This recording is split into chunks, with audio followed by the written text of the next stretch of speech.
ఒకటి ఇంకొక steel plant మనం కడప పరిస్థితి ఏంటి?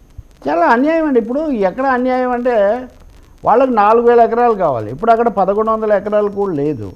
అక్కడ ఉత్తరాంధ్రలో ముందు ప్రాణప్రదమైన ప్రాణవాయువు లాంటి విశాఖ ఉక్కు ఫ్యాక్టరీని కాపాడుకోవాల్సిన పని మానేసి ఈ మిట్టల్ వెంట ఎందుకు తిరుగుతున్నారు? ఇది పెద్ద ప్రశ్న. సీఎం రమేష్ వచ్చినప్పటి నుంచి, సీఎం రమేష్ కడప జిల్లా ఆయన, నిజానికి ఆయన కడప ఉక్కు ఫ్యాక్టరీ కోసం ఒకప్పుడు ఆ నిరాహార దీక్ష చేశాడు, అంతే కదా, ధర్మ పోరాటం కాలంలో. మరి ఆయన వచ్చి ఇక్కడ మిట్టల్ దీనికోసం ఆయన చొరవ. What is happening between Kadapa? అంటే మీరు జిందాల్ సనకాలు తిరగచ్చు కానీ మేము మిట్టల్ సనకాలు తిరగకూడదా ఏది అని అడుగుతారు వాళ్ళు. రాలేదు కదా, జిందాలు రాలేదు, మెట్టలు రాలేదు. ఇప్పుడు షర్మిల కూడా ఆందోళన చేస్తున్నారు అక్కడ. అందరూ శంకుస్థాపనలు చేసిన వాళ్ళే అందరూ గొడవ చేశారు. కడప సంగతి అలా ఉంచుతాం. విశాఖ ఉక్కుకు సంబంధించి ప్రధానమంత్రి గారు ఒక ప్రకటన చేశారా? రేపు 29వ తారీఖు విశాఖపట్నం వస్తున్నారు ప్రధానమంత్రి గారు, ఆయన ఒక ప్రకటన చేస్తారా? అంతకుముందే 6-7 నెలల క్రితం అనుకుంటాను కుమారస్వామి గౌడ వచ్చాడు ఆయన. అవును, మేము అంటే మీకు షేక్స్పియర్ నాటకం తెలుసు కదా, he has come, he has seen and he has gone. అంతే, వచ్చారు, చూసారు, వెళ్ళారు. ఒక్క ప్రకటన లేదు కేంద్ర ప్రభుత్వం నుంచి. లేదు. కానీ పవన్ కళ్యాణ్ మొన్న శాసన మండలిలో కూడా వైసీపీ ప్రభుత్వం ఏమీ చొరవ తీసుకోలేదు, అఖిలపక్షం పంపలేదు, మేము మాట్లాడాము, నేను మాట్లాడాను, మీరు మాట్లాడింది మనం మాట్లాడుకుంది కాదు కదా. ప్రధానమంత్రి ఒక ప్రకటన చేస్తారా? ఇది ముఖ్యమైన టెస్టింగ్ పరీక్ష. ముందు ప్రధానమంత్రి గారు స్టీల్ ప్లాంట్ వెళ్ళినప్పుడు వీరెళ్ళి కలిశారు పవన్ కళ్యాణ్ గారు అక్కడ స్టీల్ ప్లాంట్ గెస్ట్ హౌస్లో. బయటకు వచ్చి క్లుప్తంగా 3 వాక్యాలు మాట్లాడారు. అది చాలా కాలం అయిపోయిందిగా, మంచి రోజులు వస్తాయన్నాడు, వచ్చాయి, ఆయన ఉప ముఖ్యమంత్రి అయ్యాడు. కాబట్టి ఆ రోజు చెప్పిన స్టీల్ ప్లాంట్ గురించి, స్టీల్ ప్లాంట్కి మంచి రోజులు రాలా. తెలుగుదేశము, జనసేన, బీజేపీలకు మంచి రోజులు వచ్చాయి. పవన్ కళ్యాణ్కు, చంద్రబాబుకు, లోకేష్కు మంచి రోజులు వచ్చాయి. ఉక్కు ఫ్యాక్టరీకి మటుకు ఇంతవరకు మంచి రోజులు రాలేదు. ఇప్పటికీ వీఆర్ఎస్ కత్తి వాళ్ళ మీద వేలాడుతుంది. ఇప్పటికీ ఆ భూములు అమ్మకానికి పెడతాము అని చెప్తున్నారు.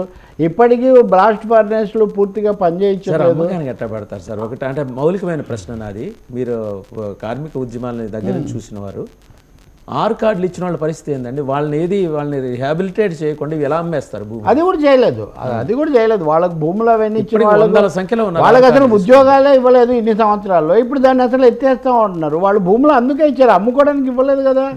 కాబట్టి విశాఖ ఉక్కు మీద సమగ్రమైన ప్రకటన చేయకపోతే, రేపు మోదీ వచ్చినప్పుడు వీళ్ళు అడగకపోతే, ఇప్పుడు వాళ్ళు అంటారు జగన్ కనీసం బహిరంగ సభలో చదివి వినిపించాడు, మీరు అది కూడా చెప్పలేదంటారు. చెప్తారనే అనుకుంటున్నాను నేను ఇప్పుడు.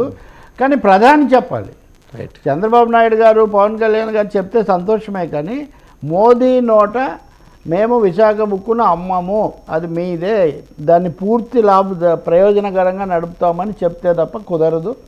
పదే నష్టాలు వస్తుంటే, నష్టాలు తెప్పించారు, నష్టాలు రాలేదు. ఇది వాస్తవం. ఇప్పుడు మీరు మిట్టల్కి ఎలా ఇస్తారు? అదే ఇప్పుడు ఉన్నదే నడవకుండా పబ్లిక్ సెక్టార్లో ఇంత పెద్దది తెచ్చుకుంటాడు, మరి మిట్టల్కి ఏ విధమైన కోఆపరేషన్ ఇంపోర్ట్ చేసుకుంటాడు. అదే కదా, ఇప్పుడు అవన్నీ కూడా ఇంకా చాలా రావాల్సిన అవసరం ఉంది. ధర్మేంద్ర ప్రధాన్ ఇంకోటేమో హడావుడి మొదలైపోయింది. ఏది మిట్టల్ వచ్చేసాడు, ఇన్ని ఉద్యోగాలు వచ్చాయి, అదంతా అని. ఉన్నదేమో మూసుకొని ఉన్నదేమో మనమే దాన్ని నష్టాలు పాలు చేసి మిట్టల్ గురించి అడవడం ఎందుకు? ఇంకా భూమి సేకరణే కాలేదు. కాబట్టి అక్కడ కార్మిక సంఘాలు అయితే వ్యతిరేకిస్తున్నాయి.